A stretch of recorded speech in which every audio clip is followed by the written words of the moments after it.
What's going on, guys? It's your boy Daily Reacts TV here, and happy Thanksgiving to all you guys. The last time I did a Thanksgiving review, it was for The Amazing Spider-Man.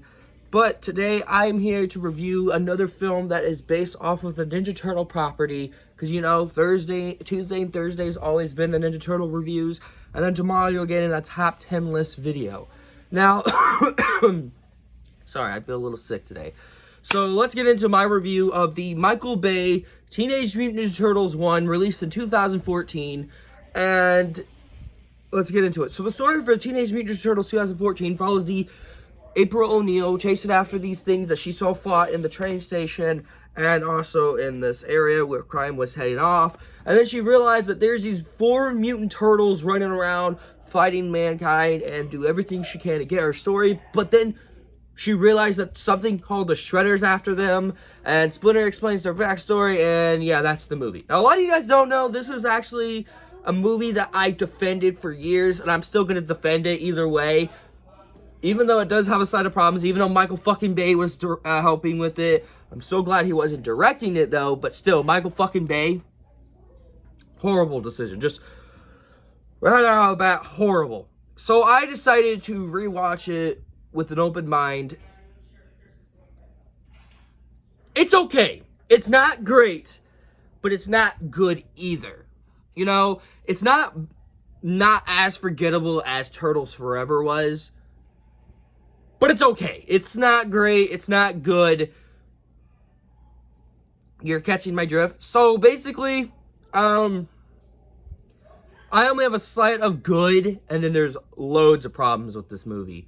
So let's start with the good. The Turtles act like the Turtles themselves. I'm not going to separate them like I did for TMNT and the live-action Turtles and Rise of Teenage Mutant Ninja Turtles and the 2012 show. So they're all the same characters. I just don't have to digest to it unless the story actually changed, which is actually in the second one, which is actually better than this one, surprisingly. Let's be honest. So basically, they're good. And then you also got the action scenes, which is very creative, has very good motivation to the characters, and also really develops well to not only the action scenes, but to the characters as well with these action scenes. Like, there was one of my favorite action scenes in this movie is where the Turtles go in the train station, which is also the problem. And also, like, my favorite, my favorite scene out of this entire film is this scene where they're in the snow and they're fighting the Foot Clan in the snow in the truck while April is in the car with Vernon. It was pretty fucking cool, I'm not gonna lie.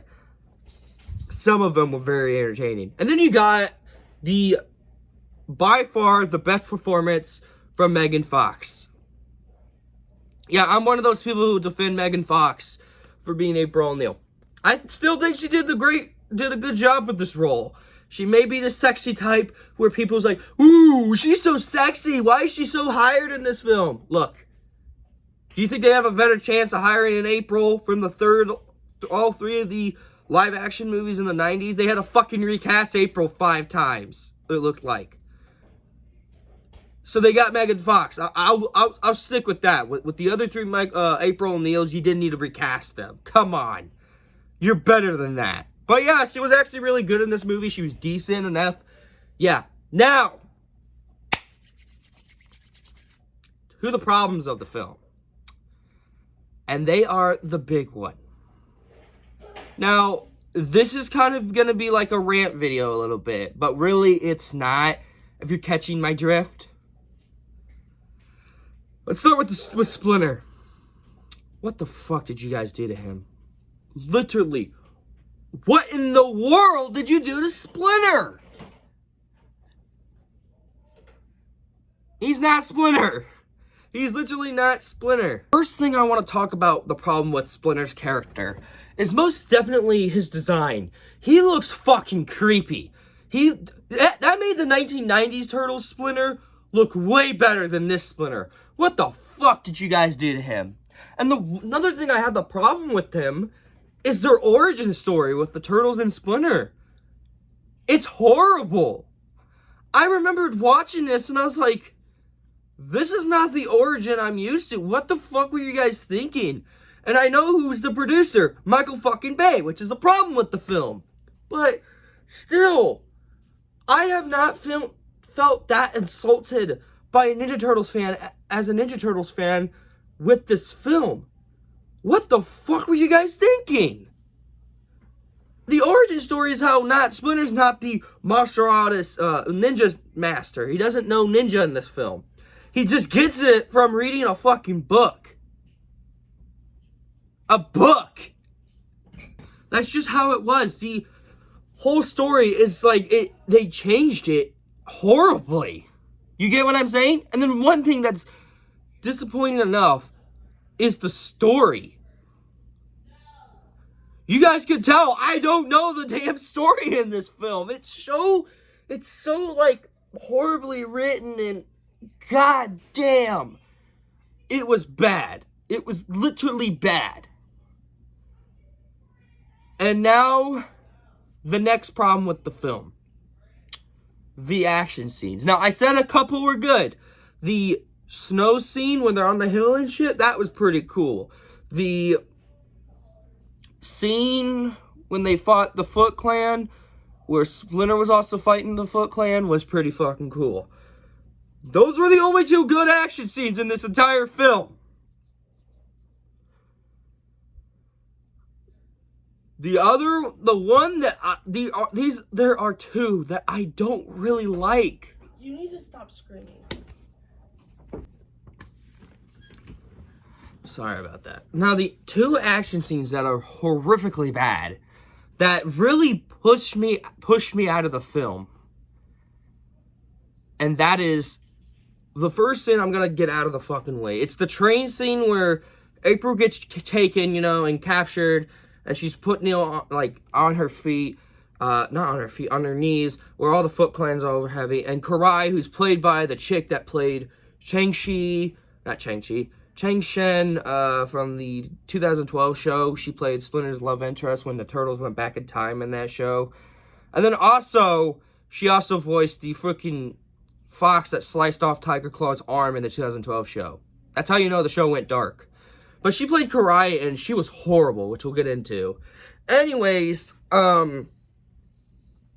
they fucking fight in the subway, and you don't really see the action scene. You just hear the noise and all that. It's not realistic. It's not good. I don't know what the hell was going on, and I was sitting there and I was like, what's going on? Like, you don't see it happening. You don't see it go on. You don't see it. You don't be on the edge of your seat. You don't really enjoy the scene because you don't see it. You can't really see it. All you can hear is the sounds, but you can't really see it. I don't know how many times I said you can't see it, but that's the point. You just can't. It's all in the pitch dark, and you see a few lights of the trains just walking by, and I'm like, what's even the point of this action scene in general? Just saying. And the one action scene that I was very disappointed at, I was really excited to actually see it again as a 20-year-old. And I ended up not liking it more and more. It's so forgettable. And that is the Turtles fighting the Shredder. You don't see that in this film. What in the world were you guys thinking? This scene was the very disappointing scene throughout the film that's lowering down the score a little bit more. I was very disappointed because the way how they defeated the Shredder, what the heck were you guys thinking? That was horrifically bad.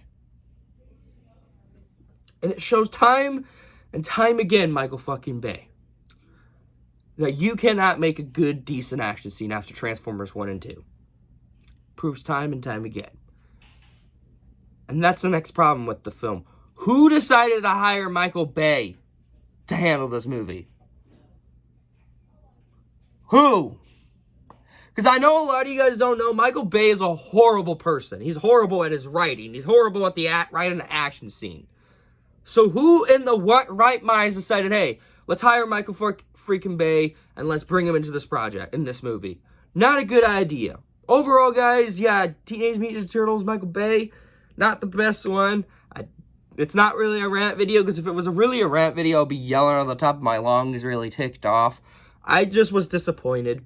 But I really did like Out of the Shadows, and I'm actually going to rewatch it today and make the review on Sunday, because Black Friday, I already got a video got to be done as well. But I'm giving Ninja Turtles 2014 a decent score of 5 out of 10, just like Turtles Forever. I wouldn't recommend it, but I still say if you guys are Turtles fans and you haven't seen it yet, I say probably give it a watch, but that again, I wouldn't recommend it. But that, guys, that is my review of Teenage Mutant Ninja Turtles 2014. I hope you guys really enjoyed the review. Smack the like button, also press the red button, wish to subscribe, turn on notifications to be notified of video make. Go in the links in the description to my gaming channel, my Discord server, and my horror channel. And yes, I'm also put my Instagram in the description as well, so you guys can follow me and catch up with all the things that is going on with my life. I'll catch up with you guys up over there. Happy Thanksgiving, you all. As always, I'm Daily Reacts. Cowabunga.